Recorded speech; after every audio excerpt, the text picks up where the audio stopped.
Ce jeudi 25 janvier, Karine Ossia a accordé une interview à nos confrères de Paris Match. L'actrice et réalisatrice de 58 ans a évoqué l'affaire Gérard Depardieu, considérant faire partie des femmes ayant partagé sa vie qui le connaissent le mieux. Celle qui est désormais l'épouse du cinéaste Vincent Perez a, en effet, été la compagne du comédien de 75 ans pendant 6 ans, dans les années 1990. Ensemble, ils ont eu une fille, prénommée Roxane et âgée aujourd'hui de 31 ans.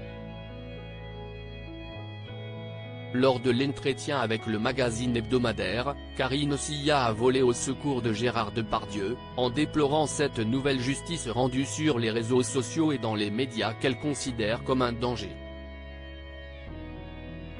Tout le monde parle, signe, des tribunes contrées en faveur de l'acteur, note de la rédaction, crie.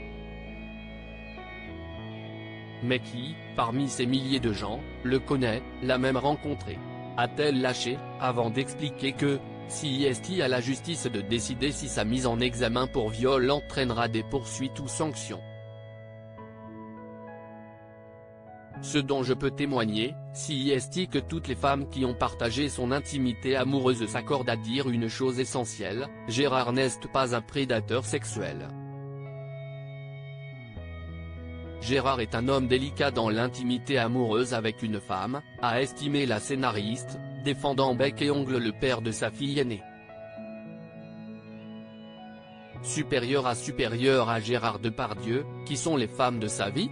Un acteur toujours respectueux avec les femmes? Sur sa lancée, Karine Ossia a évoqué la partie a priori cachée de Gérard Depardieu qui irait à l'encontre, à ses yeux, des discours tenus par les personnes l'ayant côtoyé et ayant dénoncé ses comportements, ses mots ou ses actes. L'intimité lui inspire le respect et une certaine timidité, il préfère parler de poésie. Dans ses 200 films, il a tourné de nombreuses scènes d'amour.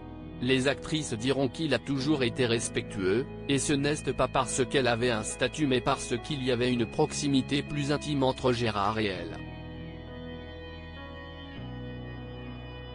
L'ex-compagne du comédien estime même savoir qu'il n'a pas la volonté ni le fantasme de dominer les femmes en donnant pour exemple le fait qu'il a eu pour amis des femmes libres, celles qui ne sont pas sous l'emprise d'un homme, d'un patriarcat ou d'un parti politique, qui osent parler et agir à contre-courant. La réalisatrice a ensuite cité les noms de Marguerite Duras, de Barbara, de Fanny Ardant, mais pas seulement, il défend également la veuve et l'orphelin. Article écrit avec la collaboration de 6 médias Crédit Photo, Coadic Guirec.